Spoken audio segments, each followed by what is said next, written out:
State, broadcasting live from New York City under the auspices of our mother station, Radio Biafra London. Our leader's name is Mazi Nnamdi Kanu. This morning, the Australians are coming on board and they are going to take over the broadcast for today. Today is Wednesday. Every Wednesday they come from Australia. The broadcast for today. Today is Wednesday. Every Wednesday they come from Australia. They talk to us. So let's see if they are ready to ramble. Okay. Yeah, I can see that they are getting ready. Are you there, callers? Are you ready? Australians, are you ready? Your lines are open. Hello. All right, let us give them more time. Maybe they're not quite ready. I just wanted them to start from the top because there's nothing for me to add to what they're saying. But we are here waiting for them to whenever they're ready, should come up on board. This is Radio Biafra USA 2. We are broadcasting live from New York and we are hosting the Australians today. Let's see, I think they are ready. Let me check them one more time. Join the call.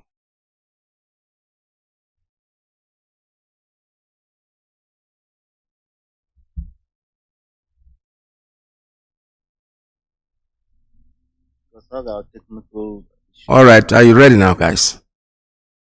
We are ready. Can you hear us? Yes, I can hear you right now. Yeah, because we are saying we are ready. We are ready. Okay, thank you. All right. Good evening, Biafrans and friends of Biafra. My name is Mazi Iyke, the former. As always, I'm here with the members of Ipob family here in Australia. Like always, we call upon the name of Chukwu Kabiama because this Radio Biafra belongs to him. Eze Chukwu Kabiama, ekekere n'igwe na anya bi n'igwe, were n'ụwa mere mgbakwasị ụkwụ, akpọkọ oge ụbọchị eke, ụbọchị ori, ụbọchị afọ, ụbọchị nkwọ, wee na-akpọkọ ezi onye nwe nekwa n'isi gbuo odibo gị bụ Maazị Nnamdi Kanu, n'isi gbuo odibo gị ndị niile ndị nọ n'ụlọ mkpọrọ ma ndị na-agba mbọ maka na eze gị bịa n'elu ụwa nke a. Anyị na-ayọ gị mekwanụ kọl na twit anyị na-eme ka ọ mịta ajọ mkpụrụ maka Biafra anyị na-achọkwara. Ọ dịghị ndị ga-enwetara anyị nwa wite enyemaka gị wite grace gị ka anyị eji nweta na eze gị a n'elu ụwa nke a, ebe anyị ga-anọfe gị ofufe n'ime mmụọ na eziokwu. Ezi onye nwe nna Chineke, nekwanụ ndị na-emekpa ụmụ gị ahụ, nekwanụ ụmụ gị ndị na-achụ ndị na-eme na anyị gara ana obodo na-agba mbọ na-eme ihe niile dị pọsịbụl ka anyị ghara ị na anyị na-asị ezi onye nwe nna Chineke ka ihe mgbu agara akwụsị so ndị ahụ, ka ndị iro obodo ahụ nụsebe ha ọgụ, ka nsogbu zuo ha ahụ ụtụtụ ehihie abalị ụbọchị eke, ụbọchị ori, ụbọchị afọ, ụbọchị nkwọ ga-abụrụ ha ihe ike ga na-eme ha n'ime ndụ ha. Ọ bụ mmadụ nkịtị ofu ihe ahụ ezi onye nwe maka ndị niile a na-agba mbọ ka na eze gị gara ịbịa, ndị niile a na-agba mbọ ka anyị ghara inwere onwe anyị, a wee na-ayọ gị. Anyị ma n'oge nke gị kacha mma, onye ka anyị ji ayọ gị n'ụbọchị tata, meziere anyị ebere na ogbugbe na-egbu ụmụ gị akarịkwana, nekwanụ ndị niile na-akọ ọsụ nsogbu na anaba anyị na-asị gị tụbakwana ha, ekwekwana ka ha ṅụrụ mmiri tọrọ ike anọ ihe ike na-eme ha n'ụbọchị ndụ ha niile. Nekwana aka ji Maazị Nnamdi Kanu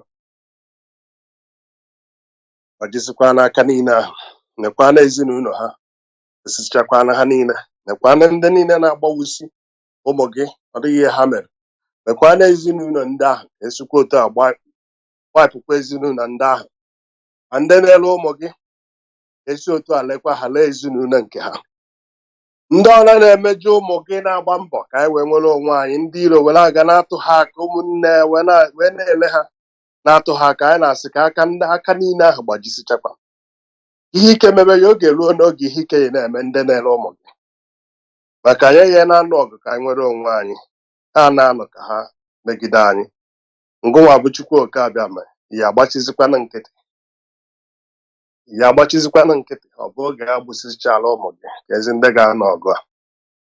Otu anyị si wee ya n'ụbọchị nke tata, anyị bụkwanụ nwata anyị na-asa ahụ n'afọ anyị mara ya nabatakwana, anyị amakwana ya nabatakwana ekpere anyị, ihe anyị na-emekwana mba anyị na-agbakwana ụgwụ ka ọ dị mma, ka ọ dịrị onye ihu mma, dịrị onye azụ mma. Anyị si egbebere ugobere nke si ibe ebekwana ka nkwukwakwa ya. ihe anyị ka anyị na-achọ anyị aha achọ nke onye ọzọ anyị ji oge anyị ji ọfọ ọ dịghị ihe anyị mere ndị a anyị agba n'odibo over 500 years anyị na-asị na anyị enyere ana ka anyị na-agafe ego asị mba hapụkwana anyị ka anyị mee ihe anyị chọrọ ime ha asị mba ha sị na ụmụ gị agara eto ogologo ha sịkwa na ụmụ gị agara azụ mkpụmkpụ anyị wee na-asị nyụọla anyị ọgụ a sọsọ gị bụ ihe anyị ji nekwana 30th of May na-abịakwanụ mekwanụ ka ọ bụrụ ihe ga-enwe ihe ka ọ daa ụda maka ụbọchị anyị ji echeta ụmụ gị ndị niile e gburu elute n'ụbọchị nke tata otu anyị si yọọ anyị sịkwa otu a nwekwa ntụkwasị obi na ị ga-aza anyị ekpere n'ụbọchị nke tata wee na-asị ise. Yeah, Biafrans, first of all, I want to continue.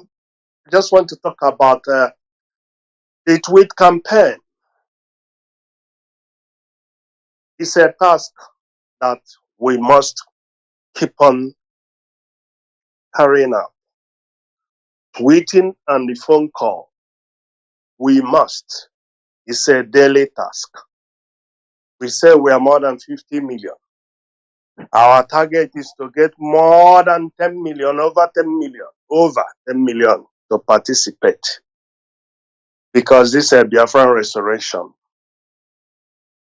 It's a project it's a mass project. Nobody will restore Biafra for you on your behalf. It's a collective effort. That means everyone will participate. And everyone participate is in this way. See this way. People that are having a picnic, and they say everyone bring a plate to share.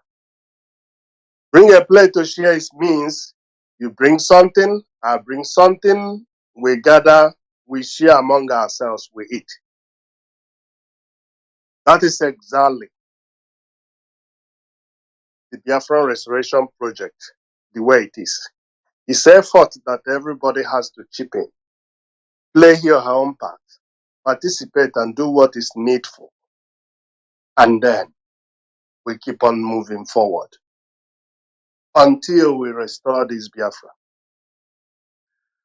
Upon saying the restoration of Biafra, our people, we have been advertising, IPOB has been encouraging our people to move back home. It's very, very important that we move back home and build our region. Because the things that happening to our people or the Lagos state government and the others are doing to our people is beyond imaginable. Demolishing their hard-earned money they make and build this mansion and the residence, saying that it's illegal. But they have a CFO.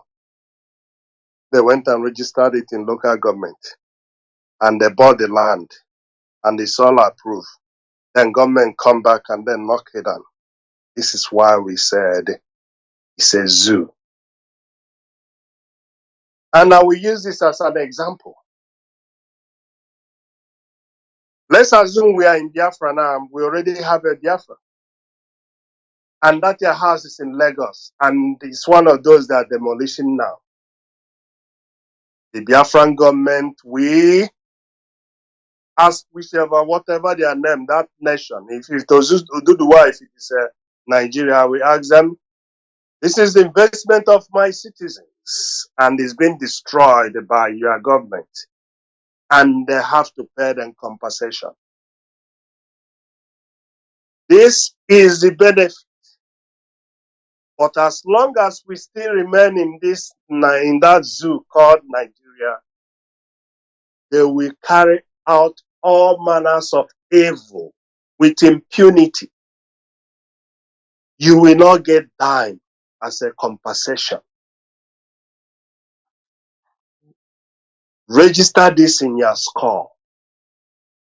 The only time, so in a simple layman term, the only time that your investment outside Biafra will be protected is if Biafra is restored. Those your investment is protected because you invested in another country. And if they took that your investment, you go to foreign affairs and report the matter. And it becomes a government to government. Just like our people that invested in Dubai, UK, America, Australia, New Zealand, Germany, Netherlands, name it, all over the world, South Africa. They invested in a foreign country. And nothing will happen to those investments. The same thing. But as long as we are in that country, the investment is not guaranteed. It can be destroyed at any given time. And nobody will do nothing. Nothing. I repeat, nobody will do nothing. And they will get away with it. This is a fight we must keep on fighting. That that no given time we will consider getting tired. We are just warming up. We haven't touched the surface. We need to keep on pushing every day. Every day you wake up, you think, what I'm going to do to advance the Biafran restoration. Pick up one thing every day and do it.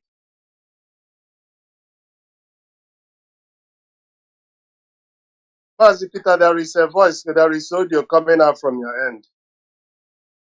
Yeah, every day you wake up, you ask what I am going to do to help for the advance of Biafra. Because if Biafra is not restored, every day we are prolonging it. We are being killed, we are being massacred, and nobody is speaking. And true, nobody will ever speak. Because we ignored what we're supposed to do. And chasing rat. Look at what this Hopus Odema is doing in Imo State. I will encourage our people. Let's bring out all the atrocities that happened in Imo State. That this man, Hopeless Uzodema, caused killing, destruction of properties. We needed the list of it. We need it to be floating on the internet so that the whole world will see the atrocity this man committed.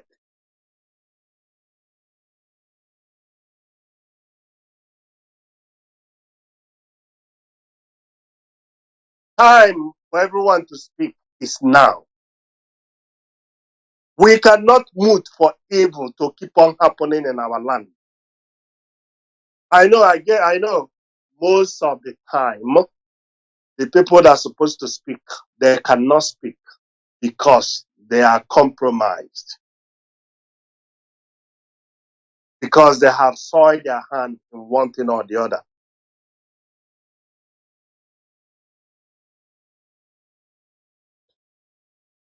And this is what we must to keep on pushing. We must keep on every day. Everyone provide information of the killings, that how many souls this man has destroyed, because he's an vampire. He lived by the sucking of his own people's blood. He has decimated Imo State. He has killed hundreds and hundreds, thousands and thousands of young men and women.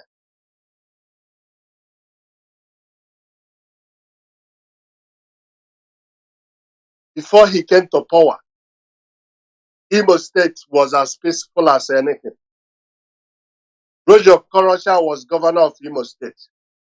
Despite all the atrocity that he committed, Roger Korocha never killed one single IPOB.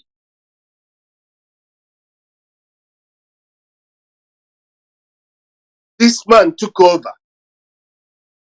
and started bombing. Former militia, Ebubago, terrorizing one community to the other, burning people's property, destroying, causing havoc. And we say we have elders in the land. And I don't even want to go this part. Oh, they have religious people, clergy. But the same evil man, the killer of his own people, goes to church. And those, whether it's a bishop or pastor, they still receive the killer in his congregation and allow him to sit down. Time has come when we should come out openly and reject those that are causing havoc in our land. Recently, we just heard that Ohaneze appointed a new Ohaneze general, which is Chief Iwanyanwu, Emmanuel Iwanyanwu. And like always, he has to follow the pattern of his predecessors. From Chief Nnayamodo, we remember vividly what he said when he took over 2016. That was when Mazi Iyke was still in DSS. And he used IPOB to shine. And then when we meet, and later on, he become the biggest seller. And they connive and then tag IPOB a terrorist. And then before the Nigerian government put a final stamp on it. Obiozo took over. He used IPOB to shine. And then he didn't complete his mission. He left and moved on. Now Iwanyanwu has stepped in. And the same thing, he want to use IPOB to shine. We in IPOB want to be proved wrong. Because you need to look at, when you see someone, you look at a person's history or track record, then you can be able to predict, or you can be able to say vividly what that man is capable of doing. Iwanyanwu is from Imo State. He never for one day condemned the killing, the burning of innocent people's property in Imo State. And now he's Ohaneze General.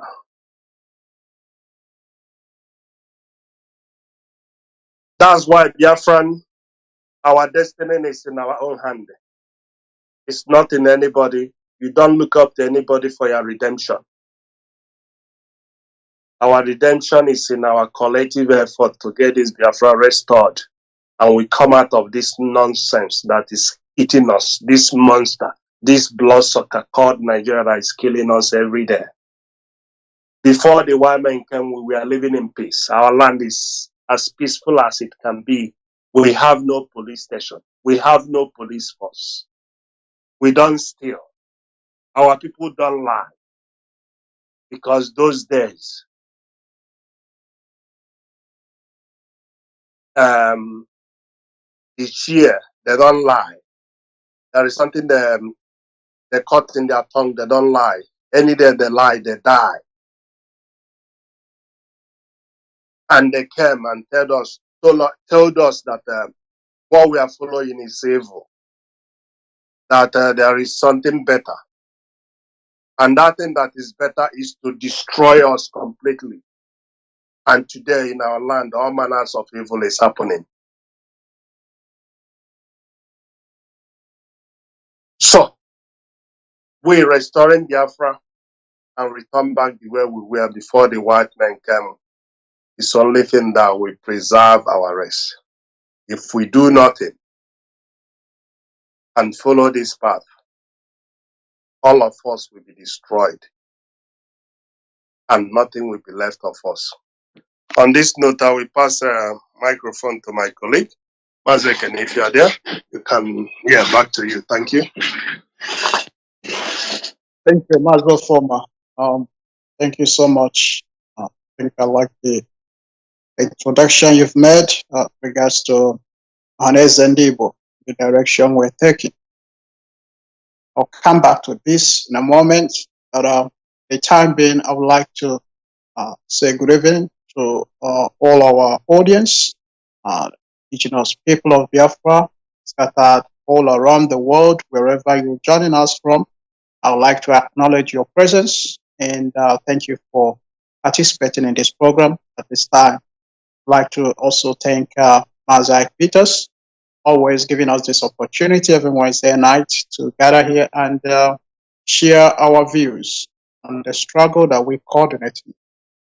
Welcome my colleagues as well, making the sacrifice to be up. This night is our night and they're up. It's always it's a sign of commitment and I appreciate this. Biafrans, we come here always to reflect on our experience. Because see, as you know, philosopher, I believe it was Socrates, who said, unreflected life is not worth living. Unreflected life is not worth living. In other words, if we just waking up and repeating our actions,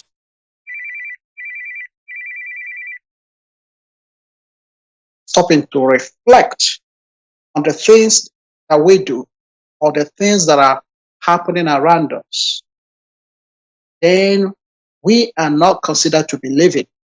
Because part of existence is intentionality, is being intentionally engaging in our life, in the life around us, in what surrounds us, in the events that surround us, whether they are political, economic, social events.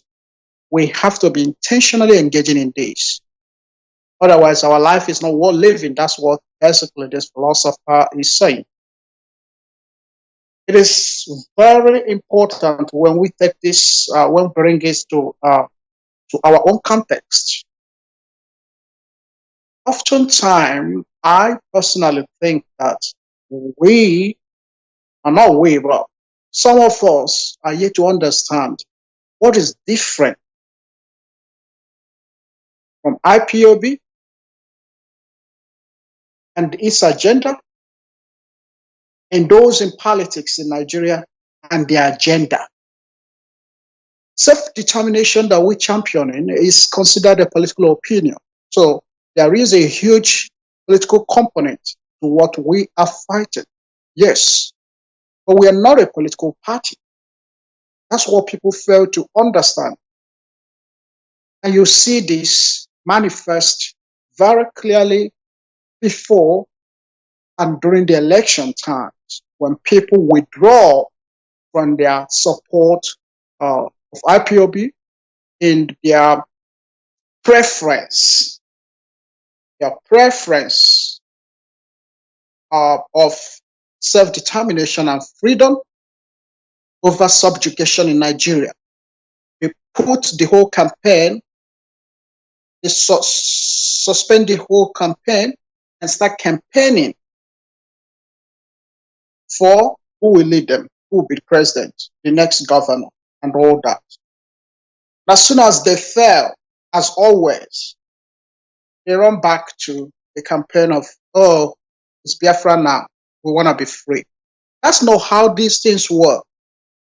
You have to understand how the principle of self-determination works. Your freedom is priority, it has to come first. Otherwise, you're playing politics, you're playing a game with your life, because freedom is life. If you say you're persecuted and you need freedom, it does not matter what is being offered to you. You must be consistently insisting and demanding and requiring that your oppressor let go of your freedom so that you will be free, because everything else is meaningless without freedom. That's why I wanted to put it out there at the start that we are not a political party. We are championing a political opinion. We are standing and defending democratic rights, the right to self-determination, the right of self-expression, the right to association, the right to be affirmed in your autonomy as individual and collectively as an indigenous people has a huge political element, but it does not collapse into politics. And we must be careful not to collapse it into that, because that will be extremely self-defeating.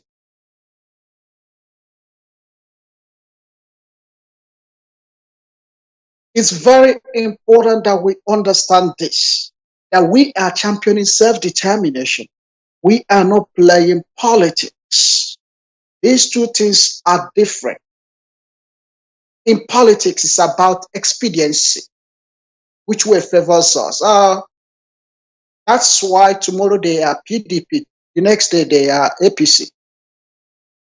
And you are being used as a pawn to win their game. That's expediency. Before Chicha, there is no stand. But in freedom fighting, it's about principle, not expediency. Principle means this is the principle upon which I stand, and I'm not backing off. Even in front of death, even in persecution, such as our leader being in the jail, being detained, despite court findings and rulings, he's still being held extrajudicially. When that is happening, that's a maximum demonstration of someone who based the activity on a principle. That's a clear demonstration of a principle stance. That is also what lacks in politics. And so, those of you that each time election is looming, you abandon IPOB, you stop campaigning about your freedom, and then you meddle into politics. And when you kind of fail, as you always fail, because that's a reason why you will always fail. It's not abominable. It is based on the clear analysis and appreciation of the way Nigeria is structured and the operational principle of Nigeria, if there is anything like that. But the way Nigeria carries itself and its activities within the state called Nigeria, you do not need a prophet to tell you that their hopes cannot be achieved or realized through elections. You will always be disappointed. Your hopes and dreams and aspirations will be realized only when you are free, only when you achieve your freedom. But when you make your freedom a condition upon the results of election which you know are not based on any principles. They are stolen, they are not democratic. The process, there is no integrity in the process of Nigerian elections. Therefore, you cannot jeopardize your freedom for a hopeful outcome of an election. Even when that outcome favors you, it's not a demonstration of standing on a principle, of being guided by principle, by value. So we are not a political party as indigenous people. But some of you always dabble into the minds of politicians And that's how they deceive you. You let yourself be used as a pawn. When they want to get to power, they start talking about making references to your own persecution. They start making references to your own suffering. They start using the IPOB persecution in Nigeria, the killing of IPOB in Nigeria, the police brutality. They try to use this as a basis to push for their agenda. They try to use this to argue for inclusion. Let's try to campaign, oh, give more Igbo people inclusion, include us more in the politics. Oh, we need more representation in the government. Oh, Igbo people are not represented. Oh, Igbo people this, Igbo people that. Be very careful. We are not playing a politics of inclusion. Indigenous people of Biafra, our argument, what we are asking is not more inclusion in Nigeria. We are asking, in fact, self-determination. These two things are different. Inclusion is political. Self-determination has a political aspect, but it is fundamentally a human right. But inclusion, you can argue it. Oh, well, you have governors, and that's what they will tell you. Oh, well, put your people, if you like, you're not well represented in the government. Why not put somebody to campaign and we'll vote for him? Why not bring out somebody that you guys trust and they campaign, and the whole Nigeria, if he's a good person, we rally behind him and we make him president, and you're this blah blah blah blah blah blah. They say all these things, and you run into this trap and you start campaigning. Oh, time for Igbo president. Oh, time for this. Oh, it's time for Igbo this. Igbo representation. Oh, Igbo campaign. Igbo anyabia. Oh, it's our turn. All these things. You spend months talking about all these things, while those who hold you to bondage, who held you in Nigeria as slaves, those who determine your future. Because a slave has no freedom. A slave does not own anything, because even himself or herself is owned. In Igbo land, in Nigeria, Igbos, we do not own anything. Forget about we're doing well. Oh, look at, oh, this person did this person in this from this person in Belgium. Look at all what Igbos were built in Lagos. Oh, look at, have you gone to trade fair and see the kind of money Igbos are making? And so what? Even that, you do not have, you're not in control. Even the money you're making, you're not in control. You can lose everything within a second. That's how Nigeria is.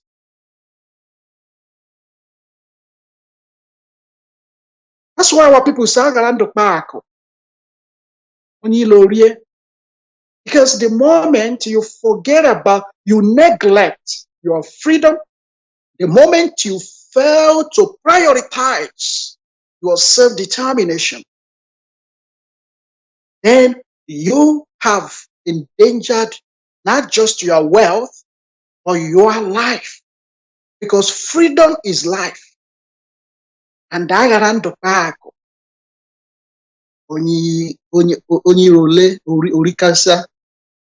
you have to understand how things work and stop being used in Nigeria, whether you're being used by Igbo politicians or not.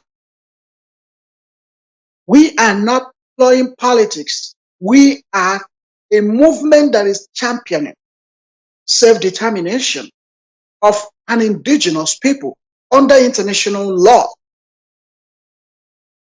If you want to do politics, stay away from indigenous people of Biafra, because you are perpetuating our suffering. You are making the road tougher for us. You're dabbling into politics, go into politics, go and do whatever you want to do there. But don't drag the struggle into politics. Do not give even impression that you are doing this in order to represent IPOB, the bearer. These two things are different. And for me, I feel like I should speak about these two things tonight, because coming out aftermath of the election, I'm not sure how many people have sat down and reflected. Forget about all these things. I'll go to court, go to court. You can go to court. Oh, we go to court. I will fight until I get what I want.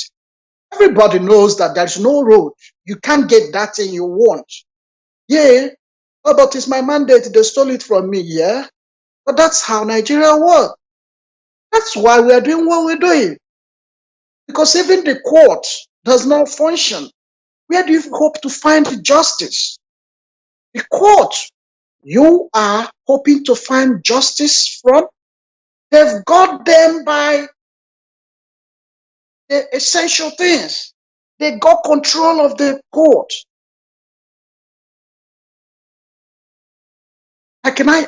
Yes, I thought, but which way? The way out is not to be hoping in political process, and by that I mean elections, recycling of leaders in Nigeria, because there are Igbo leaders in Nigeria. It's not like you guys don't have representation in government. It's not like there are no representations from the southeast, south, even those representing us.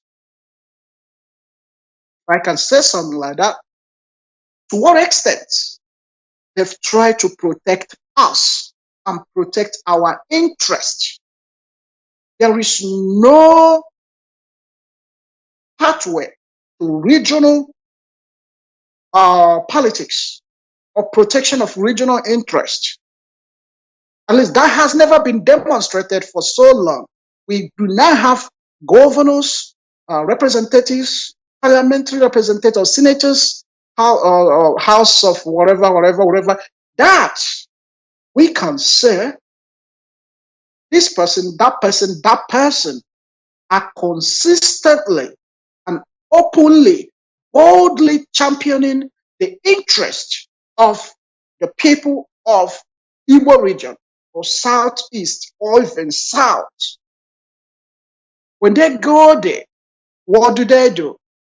They look for their own selfish interests.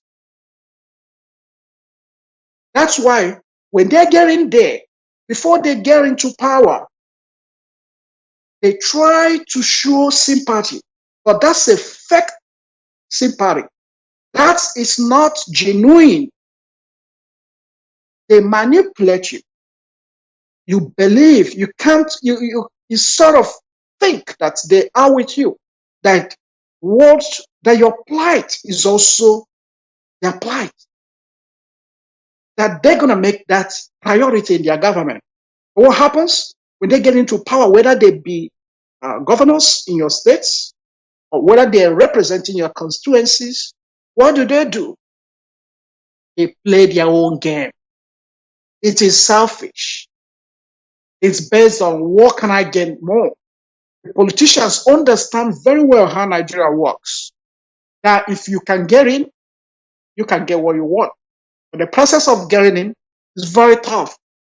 And for Igbo politicians, they have resolved into finding a way to get in there, even when that means worshiping the Fulanis, worshiping the Yorubas, because it is through their actions and omissions over time that Igbo man today is worth nothing in Nigeria. You can be killed in Lagos. You can be killed in any part of Nigeria. You are worth nothing. You might think, oh, I'm rich. I got this and got that. You're worth nothing. And I'm very sad that our people do not understand how these things work. It doesn't matter how much money you got. If there is no road to your people, if your people are dying, if your people are if the dignity of your people is lost, your dignity is also lost. You don't have more dignity in Nigerian context. just because you're a wealthy individual. Individualism does not achieve the level of regional power and influence that we deserve as Igbo people.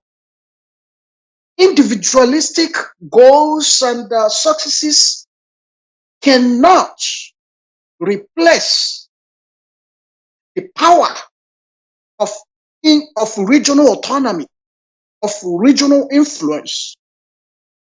And that's why the North from the beginning understood this. If you read past documents, books, pre-independence, so pre-1960s and immediate past 1960s, post-independent documents, you understand the language. And you understand that this language, these statements set precedent. They set what you call precedent for the future.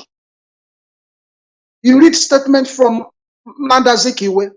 Nnamdi Azikiwe is talking about how can we do what we can do. This is our Nigerian, one Nigeria that everybody could benefit from, that everybody would thrive, everybody will see themselves as one. He was a political preacher of one Nigeria. But while he was foolishly, I should say, fighting for one Nigeria where everybody will benefit, in the West, they were busy structuring Lagos, which was protectorate at this point. It's already like a capital. They were structuring Lagos, making it a commercial. Awolowo saw Lagos, had perceived his prioritized task as making the Yoruba land wealthy through education, but also through commerce, by making Lagos the center of West African commerce. Up in the north, Ahmadu Bello is already talking about the northernization agenda of Nigeria. It's about the north. The language of Ahmadu Bello is about the north. What can we do for the north? So when Ahmadu Bello and all of them are dealing with the British, their argument is about regional interest of the north. Defending the regional interest of the north is about the northern development, otherwise northernization of Nigeria. In the west, is about retaining the colonial legacy, the powers that came with colonization and everything associated with that. Lagos was to be monumentalized. It was to be the center of that whole colonial legacy. When you come to Lagos, you have come to a land where Britain once lived and governed. What was happening in the East, even in Nnamdi Azikiwe, the East was not important to him. He wanted to be perceived as a champion in Africa. This man that really set Nigeria on a pedestal that would become exemplary to the rest of the African countries, to the rest of the continent. Wanted to be perceived as a unifier of Nigeria. Now, Abachoso Agomar, 60 years after, let's look at the result. It was not Ahmadu Bello.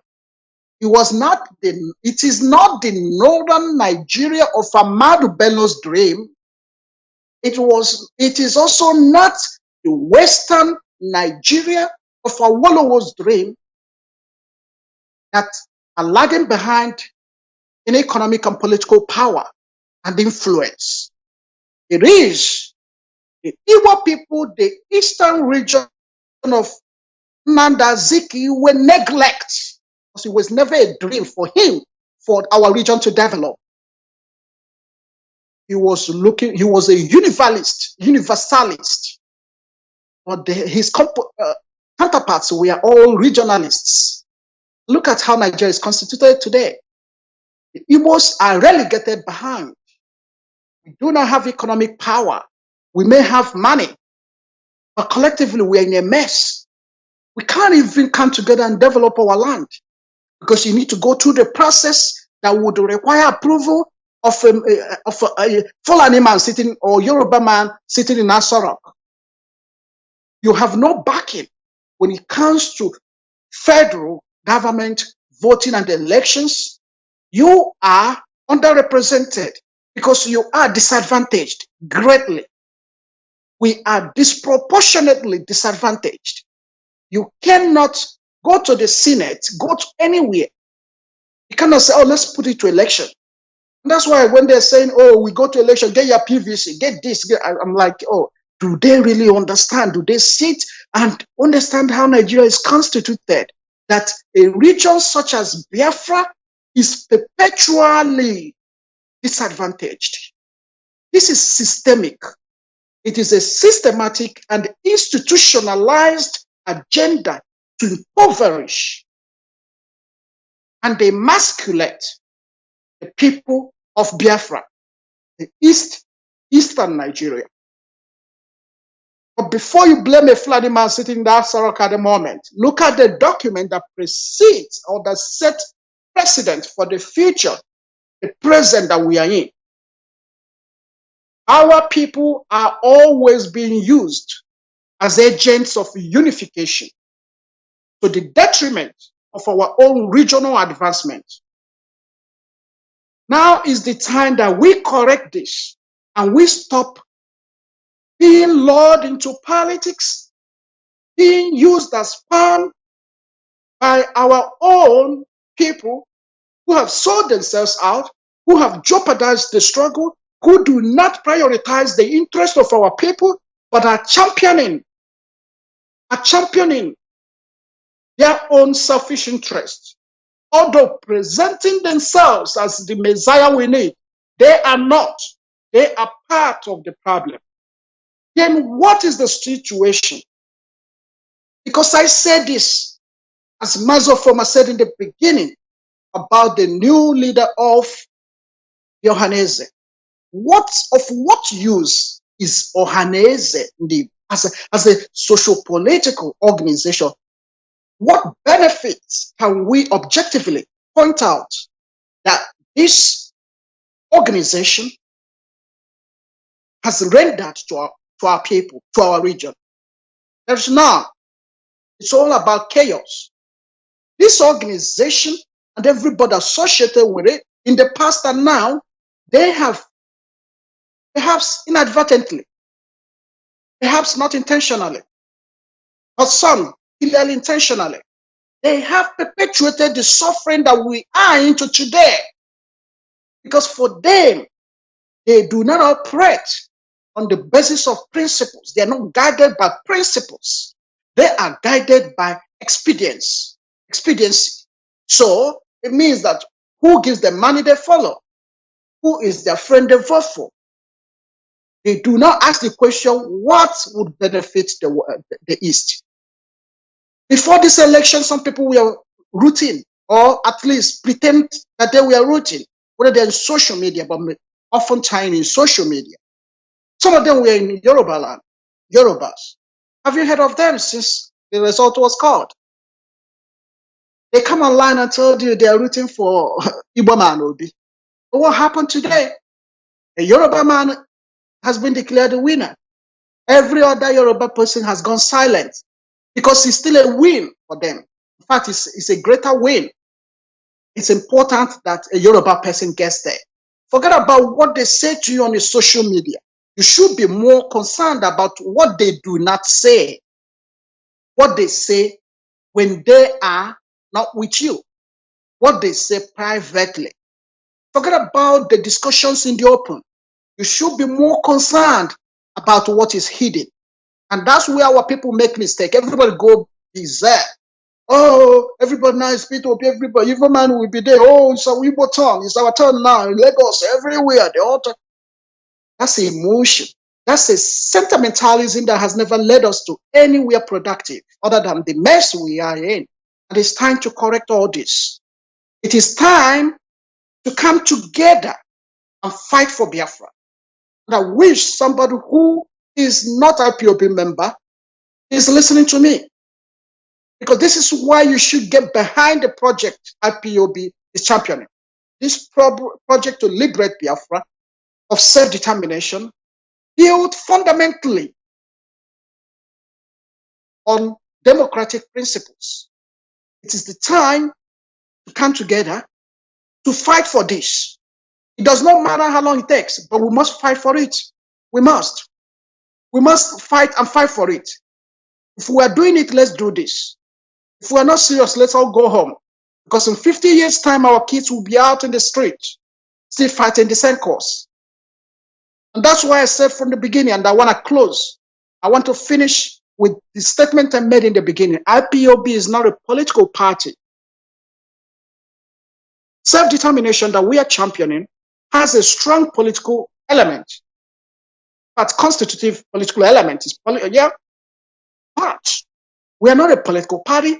We are not playing opposition politics. Oh, we oppose this person. Oh, we oppose that. Oh, we don't like them. Oh, suddenly somebody from our region is coming to become a president. Ah, there we go. It's time for us to become a president. That's opposition politics. That's not what we are here for. We are on about and only about self-determination. If you play opposition politics, you're never going to get your freedom, because it's all about, oh, but we don't like him, we oppose him, we oppose. We spend time playing opposition politics within the context of Nigeria rather than marching forward. And I wouldn't generalize this, because we are marching forward, but some of you that don't know where you stand, you dabble into opposition politics because an Igbo person has come out. And so what? Now he has failed, or rather they have stolen his mandate. What can you do? You will spend the entire life playing opposition politics, but you can never achieve freedom until you fight for it. And freedom is what IPOB is fighting for. That is what gets us up every day. That's what makes us to gather here every night, every Wednesday night, to discuss the way forward. And with this, I will invite our colleague, Mazi Iyke, to please continue. Thank you, Mazi. Thank you, Mazi. And thank you for your talk tonight. You've really succinctly given us very good ideas, and you've made it very, very clear to us to understand why IPOB is different, and the master plan of IPOB's self-determination agenda, because that is where most people miss it. They think we're playing politics for Igbo people. No, we are not interested in playing the politics of it favors us. Oh, Nigeria favors us today, so we are Nigerians today. Oh, it doesn't favor us tomorrow. We have to change and find a country for ourselves. No, that is where most people get it wrong. And thank you for encapsulating that and bringing it up, the idea of why we are doing what we are doing, why we are fixated on bringing about the country of our dream, the restoration of our identity, and all whatnots that goes with Biafra. Thank you very much. I also want to thank our host, Mazi Iyke Peters. Thank you for walking the console for us tonight and making our voice heard in over 150 countries of the world tonight. And to every person who's listening to us tonight, I want to use this opportunity to tell you that you are valued. We are talking to you because we need you on board what we are doing. The truth is that the actualization of Biafra cannot be done by only the people that are already here. If that's the case, we will just go ahead and not bother about you. But our leader made us to understand that the restoration of Biafra shall be done by the people. The declaration of Biafra must be done by the people. The people are going to decide. And that is why we are bringing up ideas to you today, um, talking and making sure you understand the need for you to get on board, the need for you to see that you have failed because you haven't done the right thing, to see why you are still suffering today because you haven't done the right thing. And we are providing you the platform to do the right. We are giving you the roadmap to follow. We are giving you actions to do, like our continental rep just said while he was talking about the call that we are making to the MFAs, Ministry of Foreign Affairs of different countries at this moment. These are roadmaps that we have channeled for you to get involved in the restoration. And if you're doing any of these actions and taking actions, you are contributing immensely to the restoration of Biafra, and that is why we are here. Tonight, I wouldn't waste so much time. I would want to also um, help us understand what my colleague, my comrade talked about the politics that our people are playing. We are not into the politics of opposition. And I want to um, go on this write up. If you are listening to us tonight, you can write this down because this is what we need to do. This is, we need to sensitize our people, IPOB members and non-IPOB members, Biafrans and non-Biafrans that are living in that geographical location called Nigeria today. They said that, listen, it is said that people suffer in penury because they believe there is someone in the system fighting for them when there is none. I will say it again. The masses suffer. The people of a country suffer. The population of a country suffer. A nation suffers because, number one, they believe there is someone in the system fighting for them when there is none. Now, this is called delusion. Delusion. It's just like believing that you are rich. Like you go to church and the pastor preaches and says, I will need you to believe that you are rich. By the power of whatever he talks about, that you are rich. You are rich. And you believe you are rich. You have no job. You have zero finances in your bank account. You have no work whatsoever. And you believe you are rich. Now, why do you believe you are rich? Because someone has made you to believe that you are rich. A week will go past and then you wouldn't have money to even go.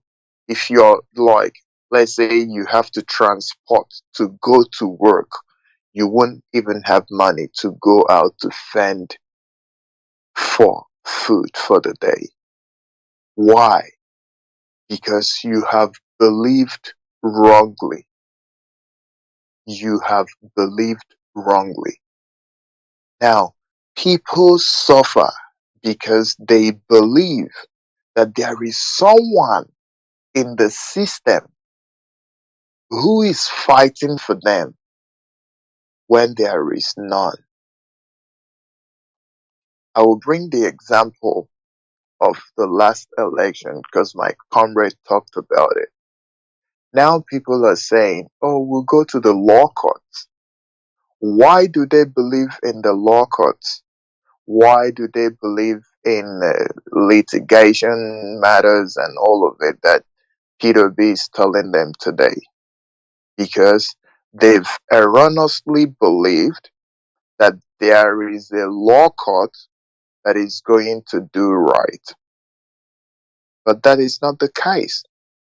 That is why 4 years will go past and there will be no judgment whatsoever in that litigation, because they have played the game, they have wangled their way and swindled the people and have agreed to play that on the people to make them believe that at the law courts, oh, justice will be served.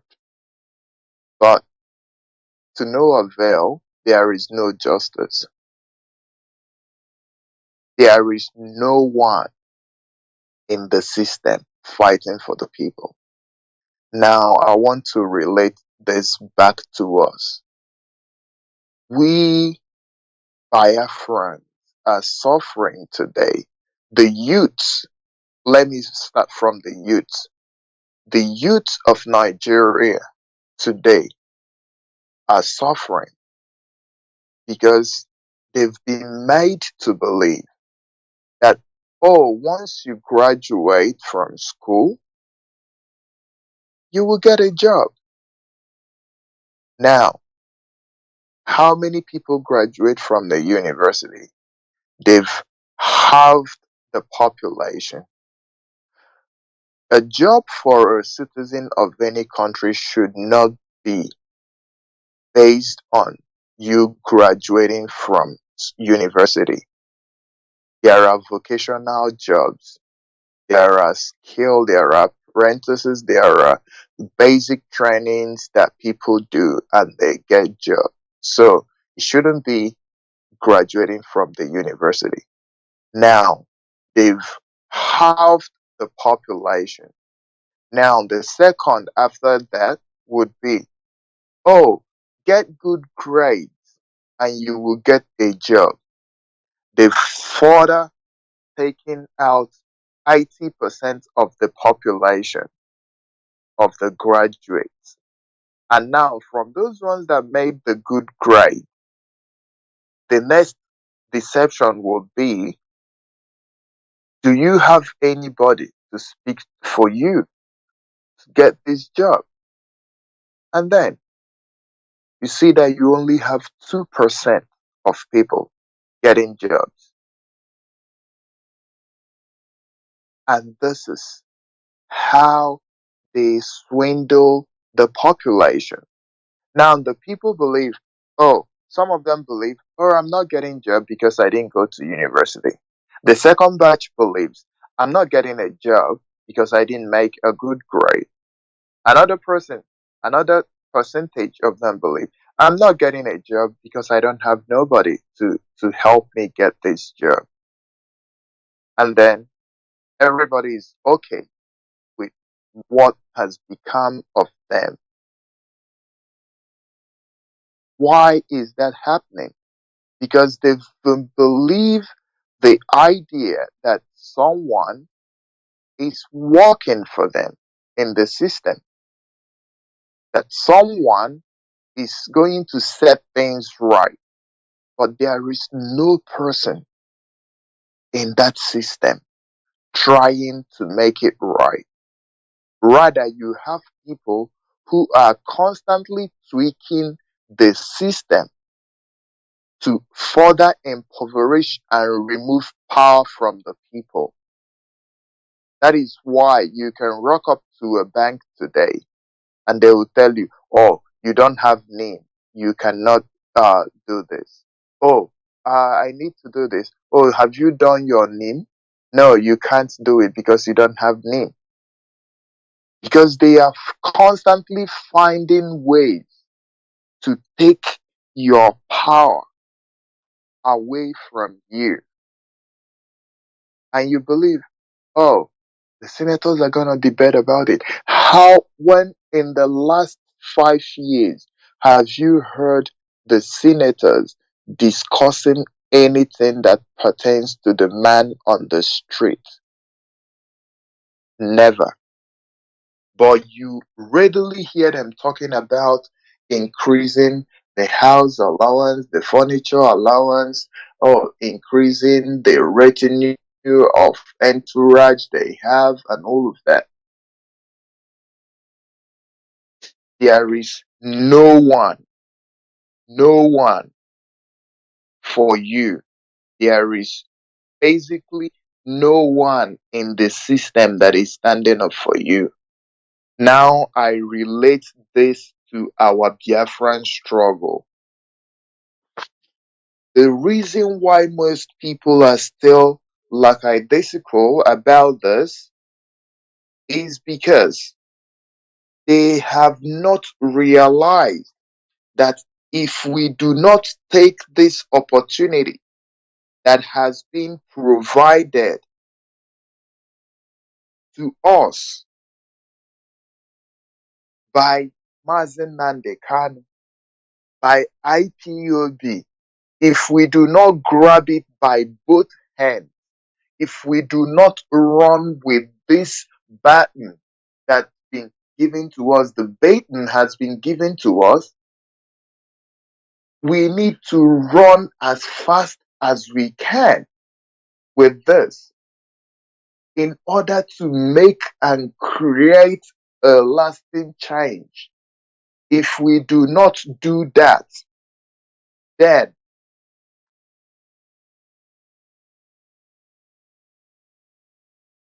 we are destroyed. Why are we destroyed? Because most people, you talk to them about Biafra, they'll tell you, oh, we are working on it. Oh, it will sort itself out. Oh, it it will happen. It will happen. But what are you doing to make it happen? Because there is no person in the system who is interested in it if it doesn't favor them. We had a meeting with a member of parliament a few weeks ago. Do you know the question they asked us? Do you have Biafrans in the Nigerian government?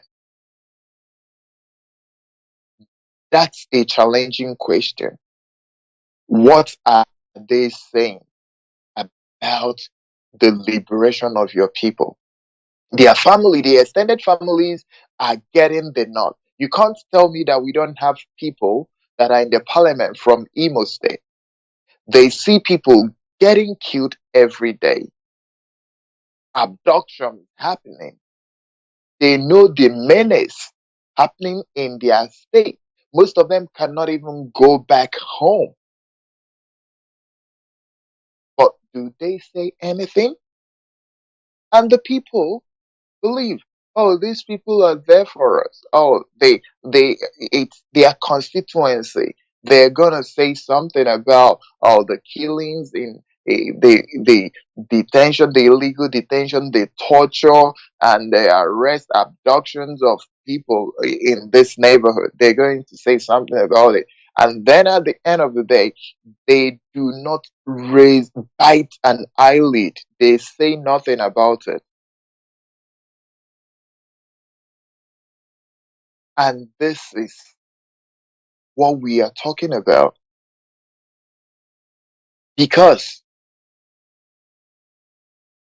in this struggle, we need to realize and wake up that there is no one, absolutely no one, pulling the strings for us.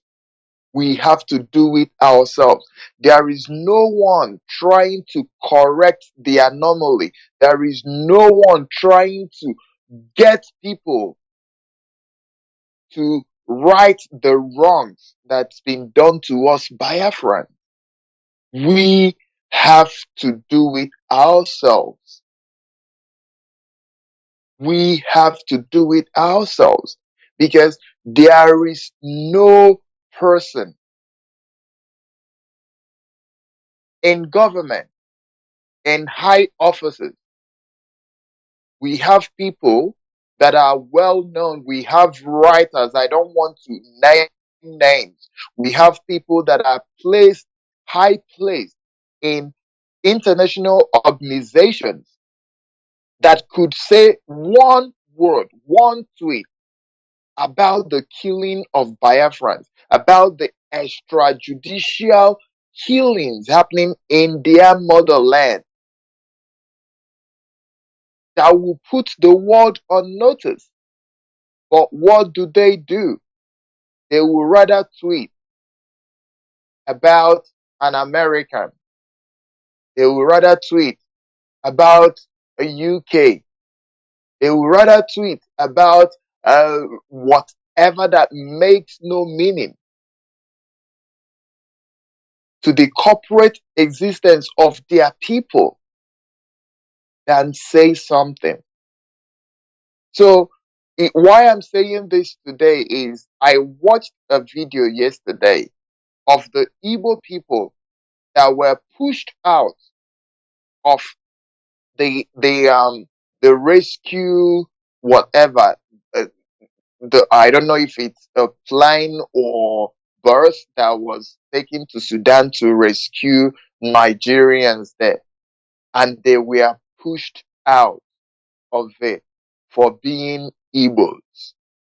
And the person that was making that video, he said he's calling people that are good, and he named some names I will not name on Radio Biafra because they are not qualified to be named here on Radio Biafra.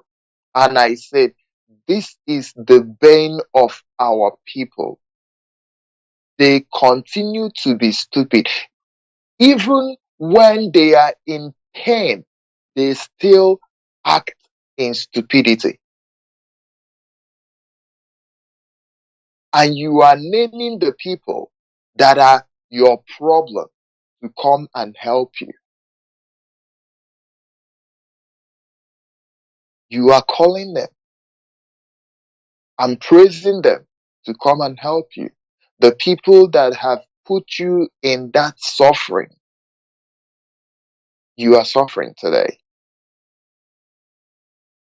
So the moment that each and every one of us realize and wake up from believing, from thinking that there is a people, there is someone in the system trying to help us, trying to save us from the impending danger, to wake up and realize that there is no one in the system, to start believing right because we have believed wrong for a long time.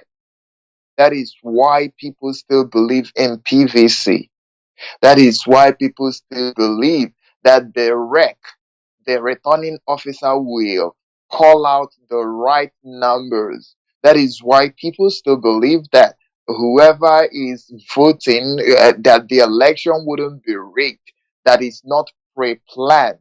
That is that the people coming out to contest have not even had an indoor meeting and decided what they are going to do with the masses. The moment our people realize that it is all charade, that all of this is just a ruse to hoodwink and make them believe that there is someone trying to help them. P.O.B. went about campaigning how he's going to change Nigeria and raising hope and making people believe that. That is the same thing Buhari did, and people believed. It is the same mantra. The moment the people realize that This is not the case. The case is that there is no one in the system. Why do we in the Western world see progress? Because there are people in the system to checkmate all of this. There is a system to checkmate people from going absolutely bonkers.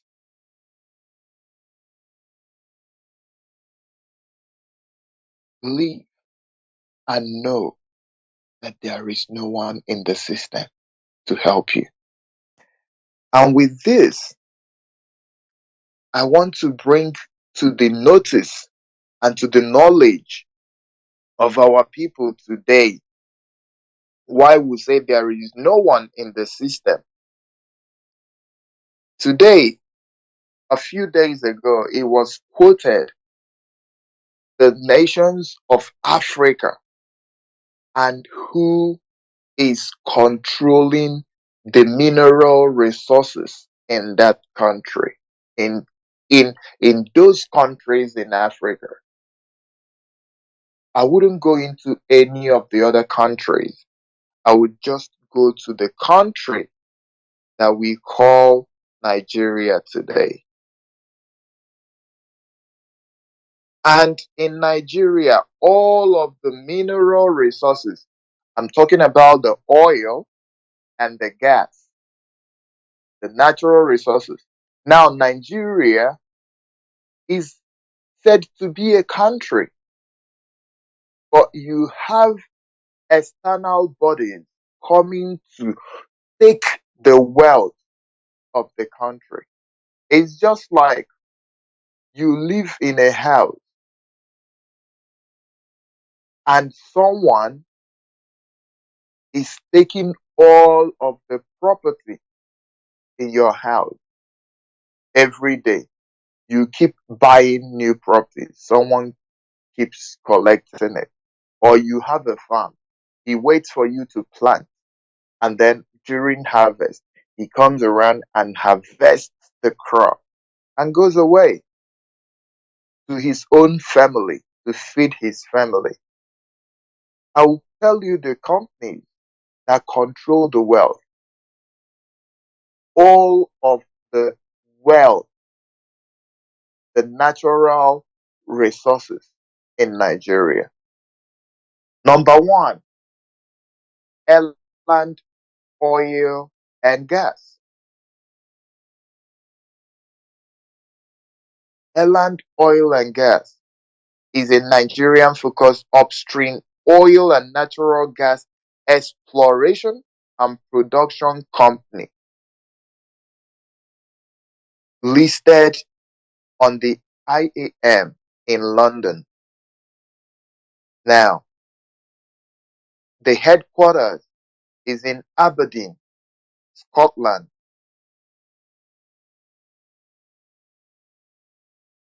This company was founded in 2009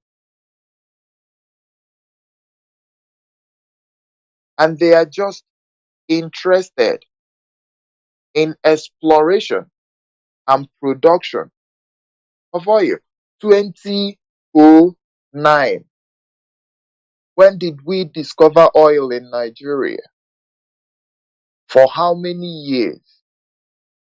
Airland was founded in 2009. 2009. Ask yourself, why would a company found in 2009 be the company taking care of oil exploration and production? This company is in Scotland. All of the key people in this company are not Nigerian. No Nigerian in it.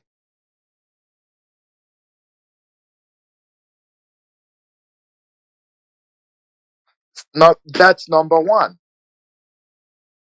Number two company is called Leak Oil.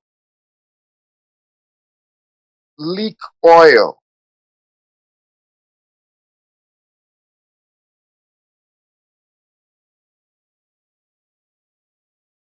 This one is focused on African oil exploration and production with interest in Nigeria and offshore Namibia. The company was founded in 2010. The other one was 29. This one is 2010, 2010. So what does this tell you? Different governments, whoever is there, negotiates with the company who's going to come and suck the oil and give them their money. 2010.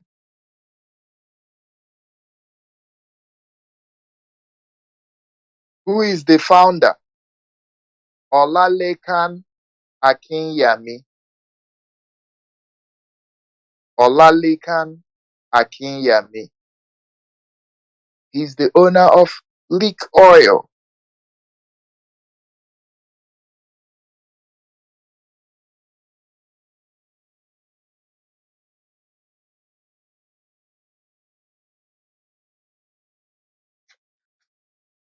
You can look all of these up and read it for yourself. And read it for yourself. Now, if an individual can have a company that is exploring oil production, what stops the country from having their own company to do this? And it goes back to what we say: cronyism, nepotism, and exploitation.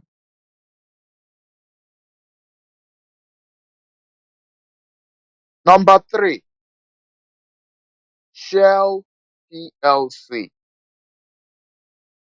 Shell PLC is a British multinational oil and gas company with the headquarters in London. In London.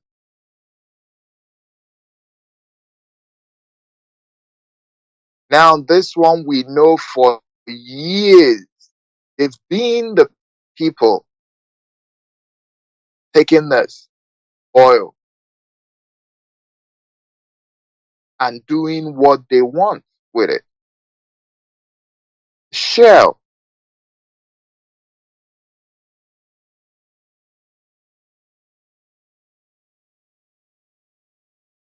You can Google Shell BP, Shell PLC, and see. So you would know the people who are impoverishing you.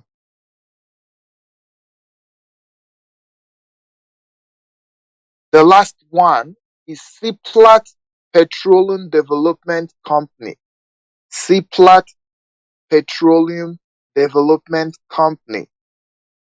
Seplat was formed in 2009.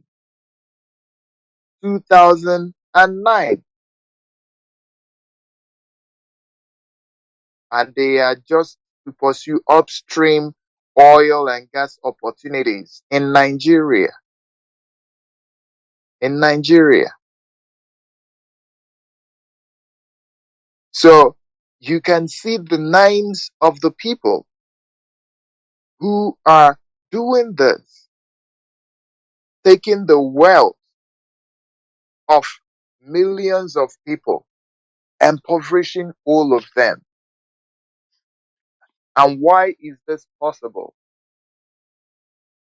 Because the people believe that there is a system to take care of them, not knowing that the system is there to impoverish them, take away their power, take away their liberties, take away any opportunity for growth, so that they will be lacking in the ability for self-help, so that the population be dependent on them. That brings manipulation, makes manipulation an easy task for the government. Now, there are 4 companies. One company has been there since 1907. 1907. That's when Shell has been there doing this. Now, 20.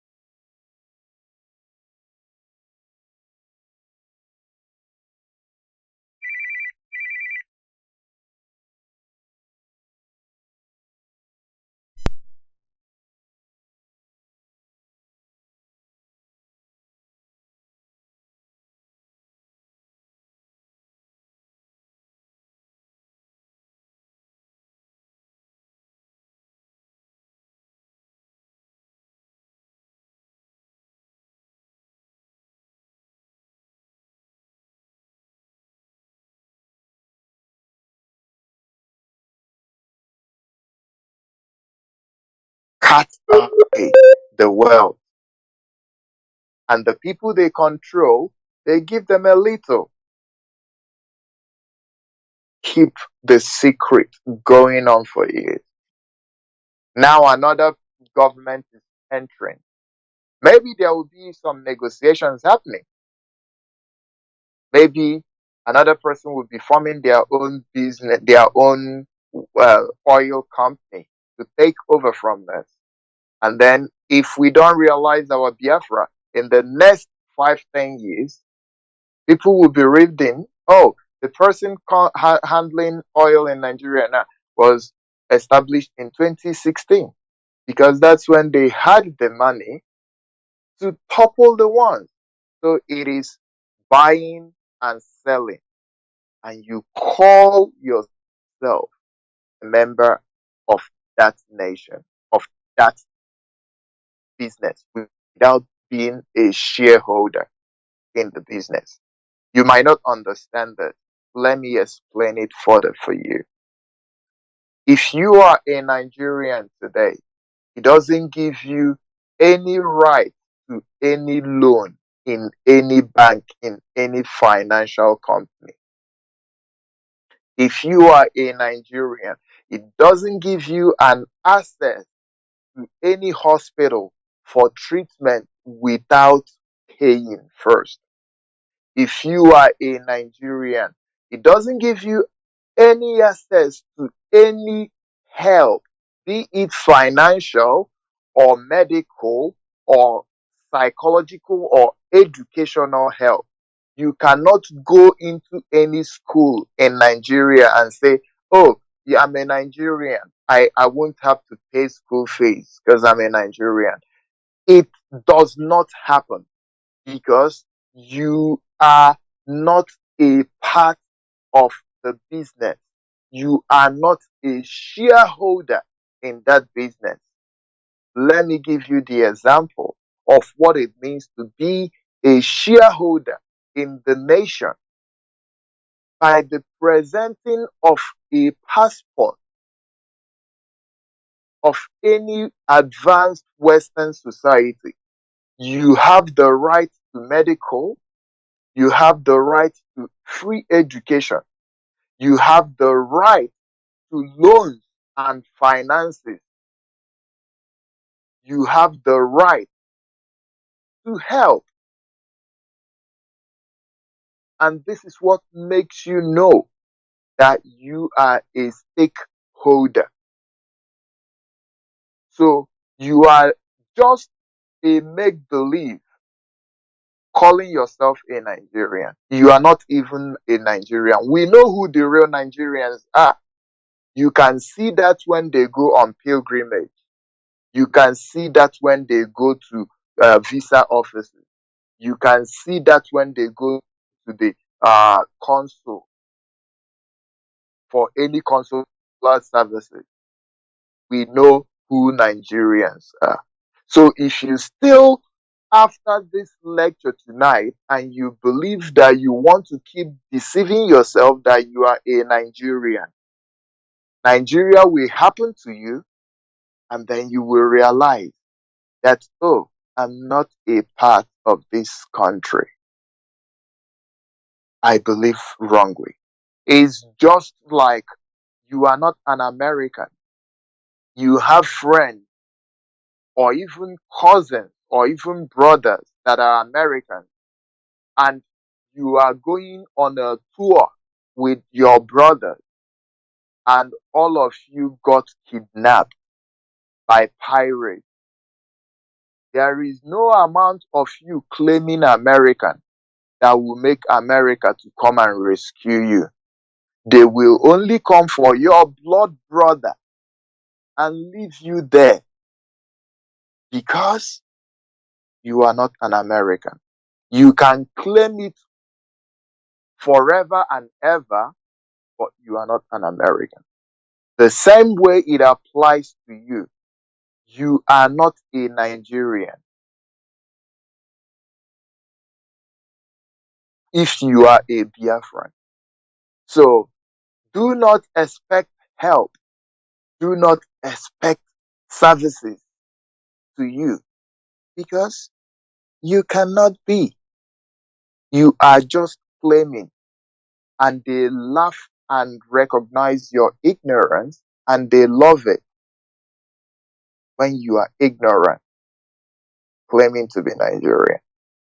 If you do not remember anything I've said tonight, just remember that I am suffering today because I believed wrongly that there is someone in the system who is fighting to me, not knowing that there is no one in the system fighting for me.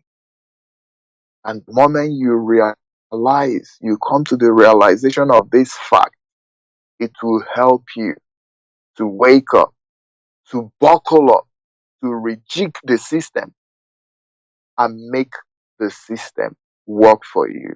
And that can only happen in a free Biafra. Thank you, Mazi, for giving me the opportunity. I'll hand over to you right now. Thank you very much. Thank you, Mazi. Oh, well spoken. It's good that we really drawing our people's drawing attention to what I think should constitute the basis, which is assuming self responsibility and stop pointing a finger, trying to find a solution, and not running round and round in confusion, because that does not lead us to nowhere. It's about fixing the problem, not perpetuating it. This starts obviously, as you said, Maz, from point of self-consciousness, point of social consciousness, understand how these things work, and stand on a principled position to tackle the problems perceived. That's the way forward. And thank you for that wonderful contribution as we move forward. And I would like to invite Maz Silas, please. If you are up there, please take the microphone, Maz. Thank you, Mazi. Thank you so much. I applaud your efforts, those who spoke before me. I would like to thank our audience for lending us their ears all these weeks and years that we have started this broadcast. I pray that we all are well and sound wherever we are. Especially, I pray for our leader Mazi Nnamdi Kanu and all IPOB and other freedom fighters around the world, especially those of them that are locked up in the Nigerian detention camps. We think of you guys. We pray that you will come out there Pearl and Hetty. Before I go on to the topic I want to reinforce what Mazi Iyke said. The tweeting program we have, the Twitter that we want to use as our way of increasing awareness of what we're doing is very, very important. It is important in the sense that it is the way of us telling our story to the most influential media people, governments, and people of well-known influential capacity of the world. Remember Uju, Professor Uju Anya versus Jeff Bezos. It is through Twitter that what Uju was saying became the news of the world. And why do we want to make it the news of the world? Why do we want to do it by ourselves? We are doing this because the mainstream media are not so much concerned. They may not even be concerned at all about what Biafrans are going through. Otherwise, where are the voices of the CNN, the Fox News, the MBS's, whatever, BBC, about the plight of Biafra, about the struggle we are waging? So far, very, very, very peaceful. We are speaking, we are talking, we march on the street, they kill us. Even these media houses, none of them have shown interest. And that tells you where we are. That is why we must use Twitter. That is where all of them converge. And if we do send a simple message according to the instructions given to us, surely people will see it and we will keep the light on and burning. Also, Mazi Iyke in his speech mentioned the quest for freedom. And I want to reinforce, freedom is the foundation upon which every structure in human society is built. It is upon freedom that you construct a constitution. It is upon freedom that you can build on land. It is upon freedom that you can conduct an election. That is why they say free and fair. If it is not free, it cannot be fair. If you don't allow me to vote, my voice is not part of it. You might have chosen a wrong person. If my vote didn't count, it is not fair. It is not even free. That is why freedom is the foundation of everything we are doing. And freedom is at the center of IPOB agitation. nwaanyị amambara asị gị binye eze nwaanyị osimiri nji aba asị gị binye eze nwaanyị ala Igbo niile asị gị. We want to be free from the stupidity, nepotism, corruption, and what have you of Nigeria. We want to be free from their shenanigans, from their lies that there is no seaport, no possibility of having a seaport in the southeast. It's a lie. That was the area the massive slave trade took place 500-600 years ago. And they didn't build any structure to do it, any outstanding structure. So freedom is the center point of IPOB agitation. We want to be absolutely free and restore the sovereign nation of Biafra so that we can go back and start building. Now, we will continue and even double up, because only us will save us from this calamity called Nigeria. A country, wrongly set up by the British, by the British for their own interest, for their own prosperity, is what they called Nigeria.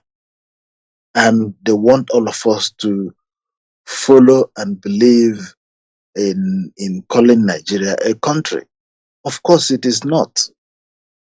All the fundamentals, all the fundamental issues or elements that form a country isn't there. Like I said before, freedom is not the fundamental characteristics of Nigeria, and that is why nothing has been working. And if you are not free, if you are caged, you are limited, of course. You can't even do as much work as you want to do, practically. So, because of that, we are clinging very strongly to our vision to liberate Biafra from Nigeria. I feel it's important to mention that. Unfortunately, many of our people are still in denial. They are still in denial of these facts. They don't understand that you have to suffer. That this freedom that we're talking about, you have to pay for it. It doesn't come easily. It is the costliest. It is the costliest item in the world. Freedom. It's not a tangible object, but it is the costliest article in the world. Quote me or go and check.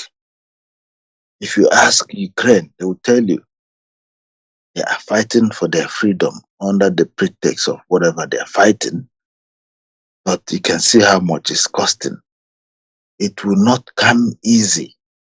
It will come when we are committed. We have to commit everything we have. We have to commit everything we have. Our existence, our energy, and whatever we have in order to succeed. So they say that knowledge is power, and that not making use of what we know, not making use of the facts we have, not making use of the information or knowledge is equally being ignorant. I repeat, not making use of what you know, not making use of the facts that you have, not making use of the information you have also, not making use of the knowledge that you have is equally ignorant. In other words, what you said you know, you don't know if you're not using it. If you know that you can turn sand, silicon into gold, and you standing on a lot of sand, and you know how to do it, and you haven't done it, and you don't want to do it, you don't know it. It's as simple as that. So, if that is the case, we all know that Nigeria was wrongly coupled together, and that since the fraudulent amalgamation of Nigeria, since the fake independence we have, since the continual exploitation of Nigeria by the UK and Europeans, as mentioned by Mazi Iyke, that Nigeria and its regions have been in free fall when compared to other nations of its equivalents. For example, food production in Nigeria currently has declined to a very low critical levels when compared to what food production used to be in the 60s and the 70s. There's a lot of hunger. And when any item is scarce, the cost goes up. Simple economics. So upon the inflationary practices introduced in the Nigerian financial system by the federal government, food production is very low. What we are saying will be an advantage to Biafrans who are listening. Because if you know, you put what you know in practice, then you're no longer ignorant. And knowledge is power. If you know that food production is going to be low, and you have a little block of land that you can farm, you will go and put some crops on now, because tomorrow Nigeria is worsening day by day, second by second. So that is one thing that is clear. Two, unemployment is over 40%. I was listening to one of the Nigerian analysts. By the federal government records in their Bureau of Statistics, unemployment is over 40%. And that number is a very conservative number by the federal government, the Nigerian federal government. That figure will be much higher than 40%, considering the fact that the Nigerian government has never been sincere for once. They are liars, as he used to say it. And when he said it initially, people were doubting it. They are liars, no single truth. They don't have any single truth in their mouth. So when they say unemployment is 40%, you're looking at mostly those who are not Fulanis, because those people do not look for jobs. They are overemployed. When I mean overemployed, those of them who are not even qualified to do certain jobs are given the jobs. The entire military of Nigeria is filled up by them, whether they know what they're doing or not. The entire customs, foreign services, they have taken over even more than they can handle. So that figure is mostly what you can check or find in other parts of Nigeria. And the implications of absence of jobs are deeply severe. The implications are significant and cause deaths that we see in the land. If you listen carefully in your community back at home or elsewhere in Nigeria, you will see the number of people dying are more than we have seen in ages. That is because of a number of factors, including absence of job and food. And those implications are not restricted to hunger. Most young people do not listen to their parents and senior relatives due to the fact that their relatives are unable to provide food, sustain them in school, sustain them in business, or help them to start up a business, or even for their simple upkeeps, as our tradition is. And against our values and norms, prostitution has skyrocketed, and this is a privileged information I'm giving. HIV and STD issues have quietly risen to endemic levels. And what does this mean to a population? It means that more people will die, and those who are living will be sick, and sick people may not be able to do work. They won't be active. They become a problem for the community or communities where they are. And this is what is happening now. The few young people who have kept to our values and who have kept out of the streets are severely frustrated.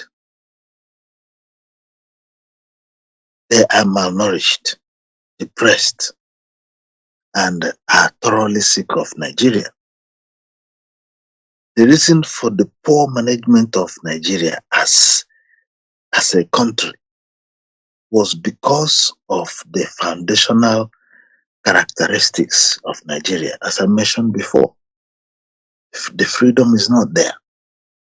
Mediocrity was placed in front of meritocracy, corruption, nepotism, as mentioned earlier by my earlier colleagues. These are the foundation of Nigeria. And as such, it will not work. A country that have presided over 60 years of oil exploitation. Nigeria used to be the 9th oil exporter of the world. Where is the money? The Fulanis have taken it and banked it in their bank accounts and used it in their international wars, Fulani wars around West Africa and Central Africa. They are happy that Mazi Nnamdi Kanu is not free to speak. And part of his continual detention is because of they want to stop people hearing that they are the ones, swindling the money from the Nigerian purse. Nigeria, a non-nation parading itself as a nation, where the Fulani ethnic group claims and manages Nigeria as their father's estate, for themselves and for their British slave masters. The absence of jobs alone equally leads to mass immigration. People will leave, indigents will leave their ancestral homes and travel to other parts to seek for job. That is why you see large numbers of Biafrans around Lagos, because that's where they can even establish business. They are not employed. Most of them are not employed by the government. They are there on themselves, trading. And when they make money, by carefully saving money, they will seek to buy a place, because the last concluded election even revealed that some Yoruba landlords had it upon themselves to discriminate against Igbos, not to lease their properties to them. So it did a push, and when they then save money, approach the council, buy land, build, the council will turn around and say, those buildings, those land sold to you guys are wrongly sold. Those buildings are built on where they should not be built, and the buildings will be knocked down. How many times would this happen to anyone before, or any group of people before they wake up and turn around and go back to their land? This is the question. And this is why I always underline that those of us in IPUB family have crossed the intersection of confusion of where do we go. There's no need to procrastinate. There's no need to postpone the doomsday. It will be hard. It will be hurtful. But at the end of the day, if we secure and restore Biafra fully, all of us, nobody in the Biafran land will see the truth. Land ownership is sacred in our place, the way it is. People do not go sell the land and turn around and start telling you stories. People will look at you as their brothers. There will be greater homogeneity and there will be greater unity in terms of the vision. There will be greater urge for us to build a nation for our children. But if you have built in Lagos, who are you building for? As beautiful, as nice as your house might architecturally look, those who believe you are not part of them do not want you and your house. And they derive plenty of joy in knocking down the house you have waited for probably 40 years to build, to save the money and build. They derive that joy. And this is why our resolve to leave Nigeria has always been strengthened.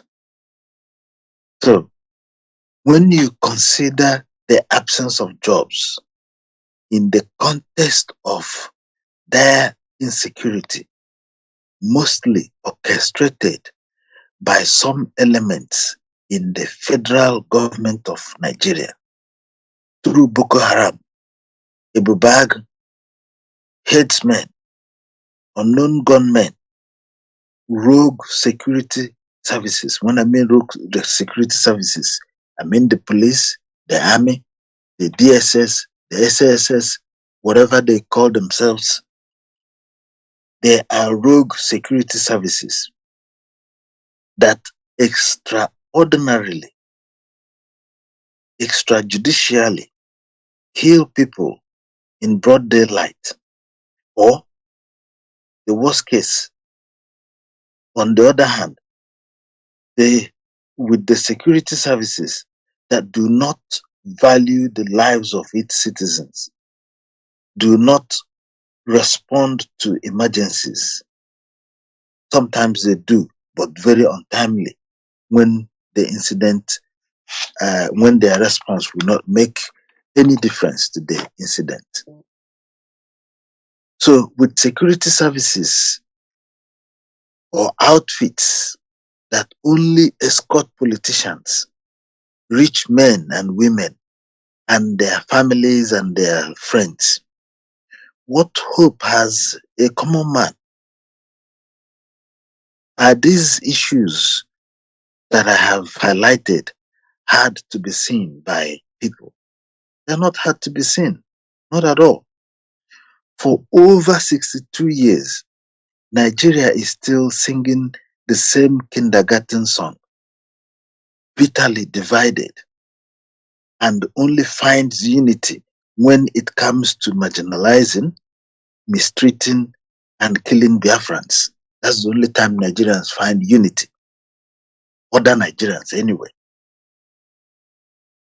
So, a lot of Biafrans, a lot of Biafran youths in many are in many Nigerian detention camps only for acclaiming Biafra, only for peaceful agitation for the restoration of Biafra. They are only agitating peacefully for Biafra to be restored. That's why they are in detention. Many thousands of Biafran agitators have been killed in a nation that claims to be democratic, in a nation that signed some, articles of faith with the African Union, with the UN and all that. Worst still, our leader Mazi Nnamdi Kanu was kidnapped in Kenya by Kenyan security operatives working for the Nigerian and the British governments. They kidnapped him, they tortured him, they nearly killed him, and eventually, extraordinarily, brought him back to Nigeria without going through the court processes. For almost 2 years now, Nigerian government have detained Mazi Nnamdi Kanu in the DSS maximum prison against the decisions of multiple high courts and appeal courts. Nigeria is not a conducive country for Biafrans. When I look at all this, this is what we conclude. Nigeria is not a conducive country for Biafrans, because Biafrans, in our innate, in our inherent nature, we don't like injustice. We are outspoken. We are industrious. And if Nigerian environment does not like us, what are we doing there? Why do we have to go? I said this during my last broadcast. Why do we have to stay back to work for those who do not like us? Why are we wasting time? How many times are we going to be used as a scapegoat? Why? So there's no doubt that the best option for Biafrans is to opt out of Nigeria. Just go, get out of Nigeria. And when we do, the earlier we do, we begin the work of building Biafra from scratch. Biafra exit from Nigeria will be beneficial for all other component regions in Nigeria. Because why? We can go and do our thing. They will not see us and they will not feel jealous.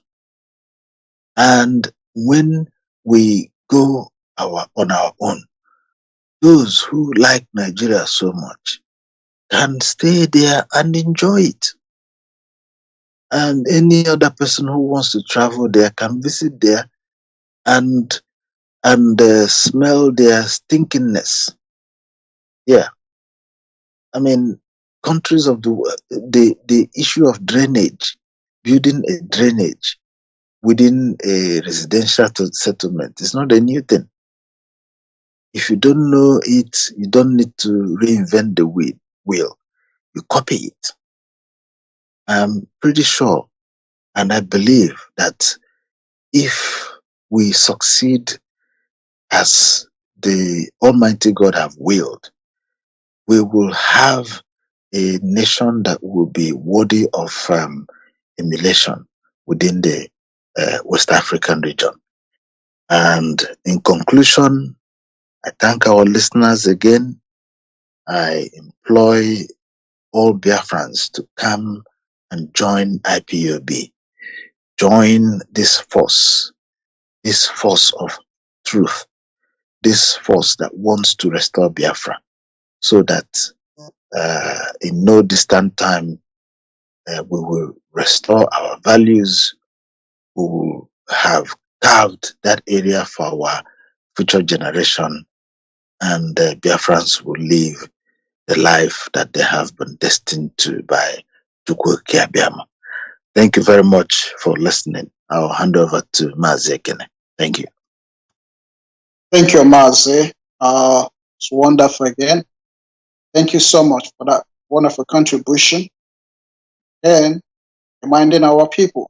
As always, this comes up as some people say it as an important argument to really present. What about my investment in this place? What about my kids and my wife is from this part of the world? Well, we all live everywhere in the world. We got kids, we got investments. And so what? And so what? So you're not going to be free just because you married somebody from somewhere other than where you come from. Then why you spend your money investing? You know, that logic doesn't hold any water. Because even those that persecute you, the politicians that steal your right, your mandate, your dividend, those that emasculate you, they are busy investing in any part of the world. They have investments all around the world, and yet they are not citizens of the world. So I don't know why we should continue to really entertain such line of thought. This is quite self-defeating. Fight for Biafra, and until Biafra is restored, until and unless Biafra is restored, the investment in any part of the world, including Nigeria, is not secure. So I tell you what, if anything happens to you anywhere, Nigeria will not come for you. But if you have a country, so at the moment we do now, you have a country, your country will come for you, will come to protect you, they'll fight for you. Fight for a country where you will have a value, a country that your kids, generation behind, after us, will be proud of. Fight for that country, and everything will fall into place. If you continue to remain in Nigeria, it is a hell. That's why we are fighting.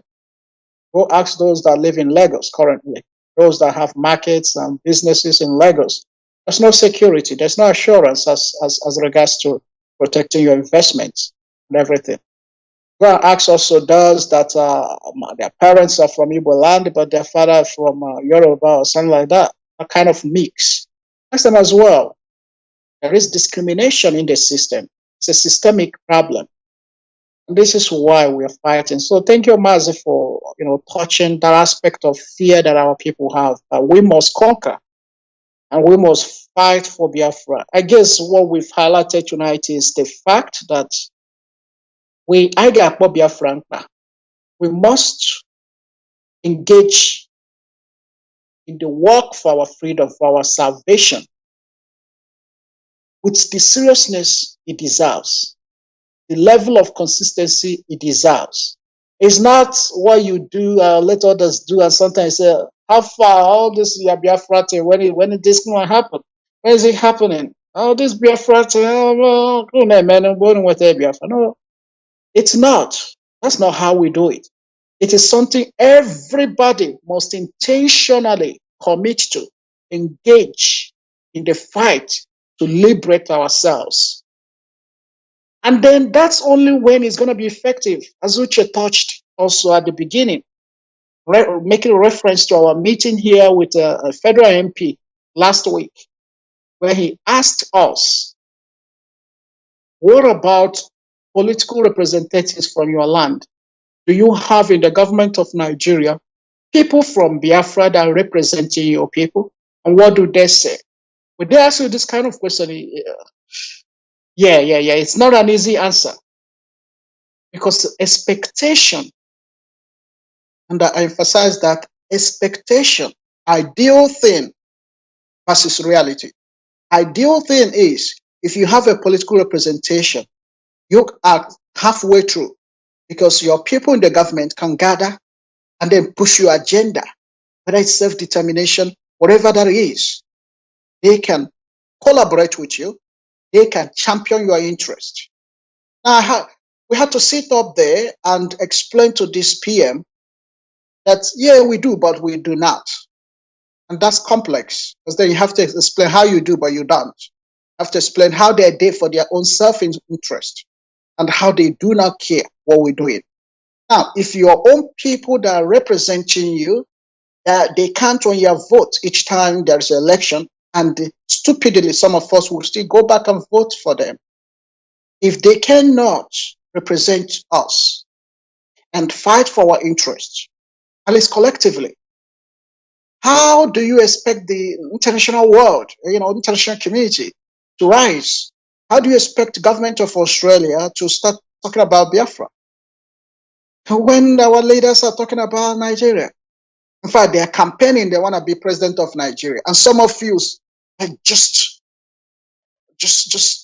being carried away. That whole reading of mess. So it's time we come back to a place of consciousness, place of engaging in critical thinking, exploring ways to improve this course that we are championing, and contributing actively, everybody, to its realization.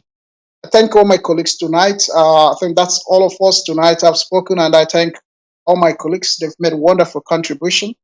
I would like to thank Mazi Iyke for giving us once again this opportunity. And I thank you wherever you're joining us, and at whatever time you tuned in tonight. Join us next time, next week, Wednesday, and we'll be here same time.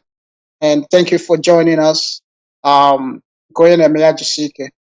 you, everybody. Mazi, I'll hand over to you. All right, thank you very much for your program. It was very interesting, and I'm very happy that you guys can come up every Wednesday to let the world listen to us, because that's the way we say it. And when we come in, we say what we want to say, and that what we want to say is that Biafra is here to stay. All right, from here now, this Ike Peters, I say goodbye. See you again tomorrow, same time. Mazi Iyke is next.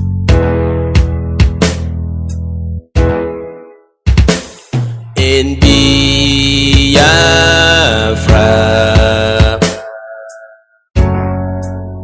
lies our religion,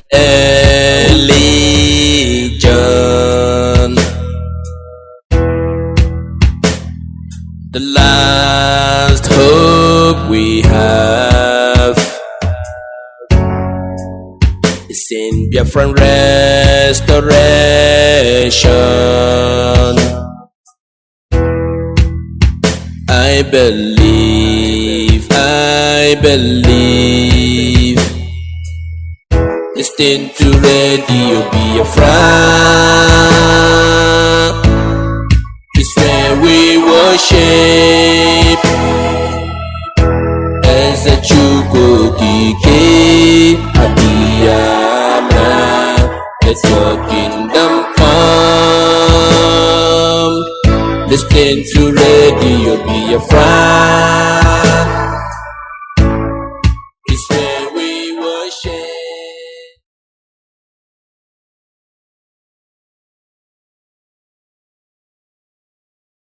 Listen to Radio Biafra, it's where we worship.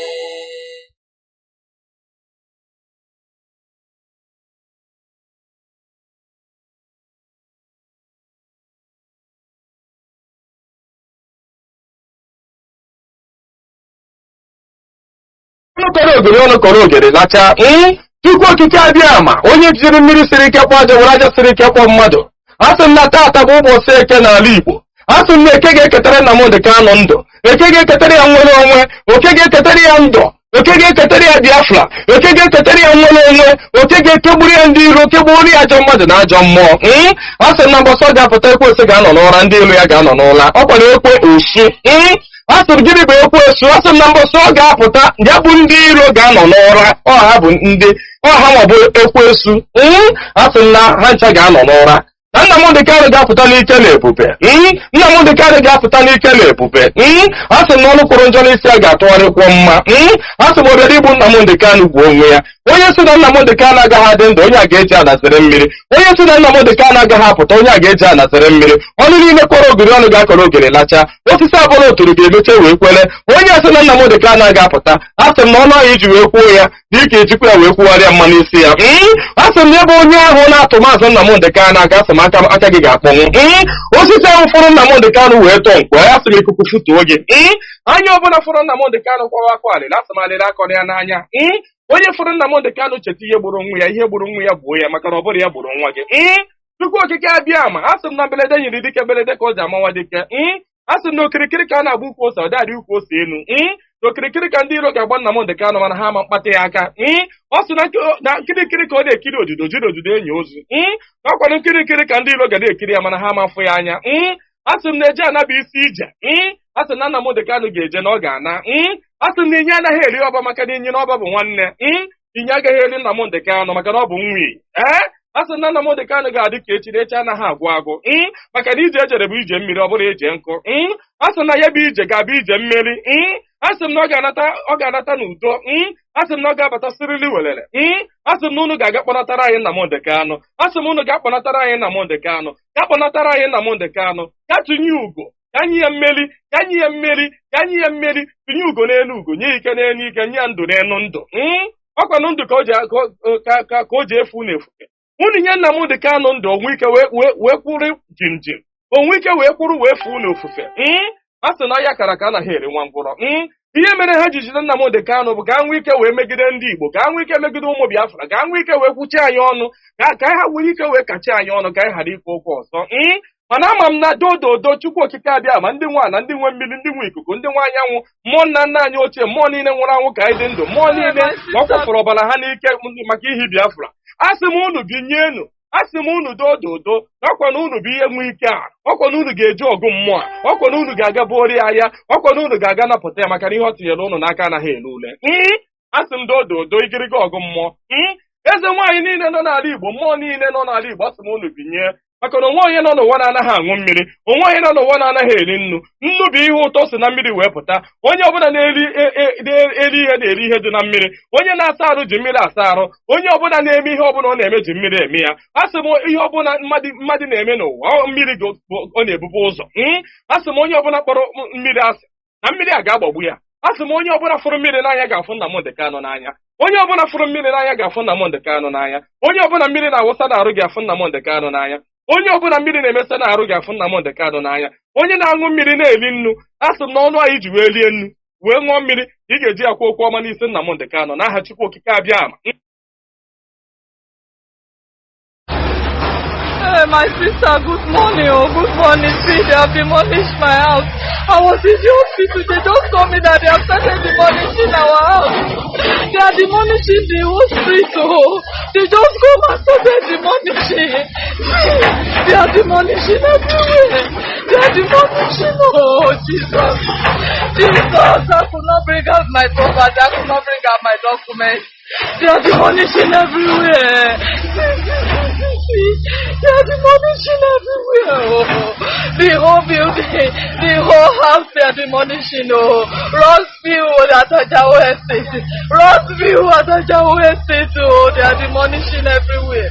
Rossville Street at Ajawo Estate. See them, oh, they came with two caterpillars. See them. Demolition everywhere. I could not bring out anything from my house. Oh, I could not bring anything out. Oh. They came with storage. They came with storage. Demolition everywhere. Demolition. Good morning, good afternoon, good evening, and good night, great Biafrans and lovers of freedom. This is Radio Biafra House of Service coming to you through Radio Biafra London. My name remains Mazi Jonathan Chinedu from Olo province of Biafra land. And we are here live and direct. Today is the first day of May 2023. Tata Bobo Chiurie. I am no one kise Tata. Therefore, I welcome each and every one of you to welcome your friends and well-wishers, even your enemies, onto this hallowed platform, where we preach the gospel of liberation, the gospel of freedom, as initiated by Mazi Nnamdi Kanu, who is the leader of the indigenous people of Biafra, but currently and illegally being detained in the Nigeria secret police dungeon, that zoo, that jungle, that banana republic that respects not even her own law. Therefore, we must continue. I once again welcome each and every one of you to today's edition of Radio Biafra House of Service. Atabobochuri, the 1st of May. Do not forget that we are in a very serious campaign. Worldwide phone call and a Twitter campaign, which we are calling international bodies. Please, if the lines are opened before you call, please make sure before you call here this studio, you have to tell me that you have called or you have tweeted several. It is not something once. As much as you could, we continue. It's a battle. Mazi Nnamdi told our enemies that we are starting a type of freedom fighting that is never seen anywhere. You know, we are unique people. We do our own thing in our uniqueness because we have initiative. That is why Britain don't want Biafra to be restored. Because in our uniqueness, because we have initiative. That is why Britain don't want Biafra to be restored. Because they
Biafra,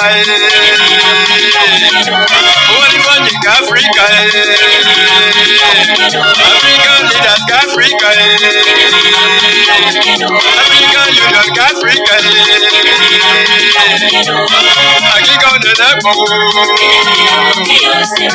Never did I book your city. Never did I book your city. Never did I book your city. Nnamdi Kanu emesiere, Nnamdi Kanu emesiere, Nnamdi Kanu emesiere, Nnamdi Kanu emesiere, Biafrans emesiere, Edemerida Mariya Wajede, Edemerida Bekomo Washu, Edemerida Mariya Wajede, Akiko Neneko, Edemerida Boke Yosire, Edemerida Boke Yosire, Edemerida Boke Yosire.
Nnamdi Kanu emesiere, Nnamdi Kanu emesiere, Nnamdi Kanu emesiere, Nnamdi Kanu emesiere, Biafrans emesiere, Edemerida Mariya Wajede, Edemerida Bekomo Washu, Edemerida Mariya Wajede, Akiko Neneko, Edemerida Boke Yosire, Edemerida Boke Yosire, Edemerida Boke Yosire.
Greetings to our listeners. We welcome to live broadcast from Radio Biafra USA and through another station, Radio Biafra London, directed by our leader, His Excellency Mazi Nnamdi Kanu, and IPOB Community Radio. You're hearing our voice. Your host is Mazi Iyke. Today is May 3, 2023. At the top of the hour, Ndengwa will be with us. Ndengwa, Ndewono. So you today. Tomorrow will be Thursday, and Mazi Lekima will be with us. And I've been waiting to happen. So that's the way it is. Today we have to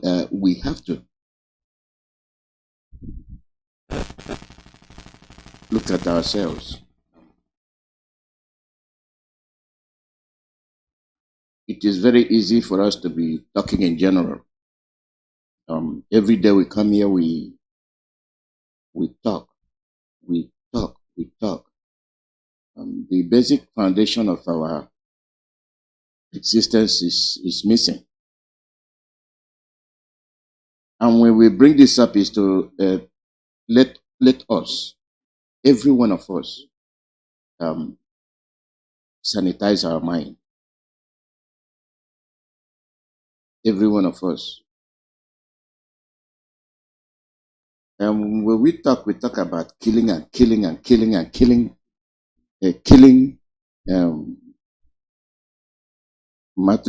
patricide, genocide, you name it, killing, die. If you keep dying, nobody will live. Not when you're self-destruct, not when you're killing yourself, not when you don't put any value in your life. Is it as a selfish mood or what? We don't know. From little things, like when I say little things that matter, there are little things that take place. We take a cue from that, to expatiate in a broader term if it has an effect in the way we do things. And these things hold us back. We have to know the problem in order to solve it. We cannot continue to ignore ourselves. We ignore ourselves because we don't listen to the other person. We are self-centered. And it has spread to every part of our lives. But we have not recognized it. We have not paid a particular attention to it. To the point that that same thing drags us down. That same thing affects the way we relate to another. That same thing affects the way we consider issues. That same thing affects the way we absorb what happens to us and then react.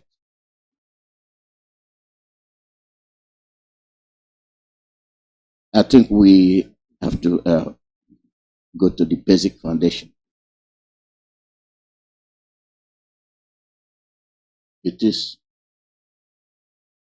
very, very important, and we must consider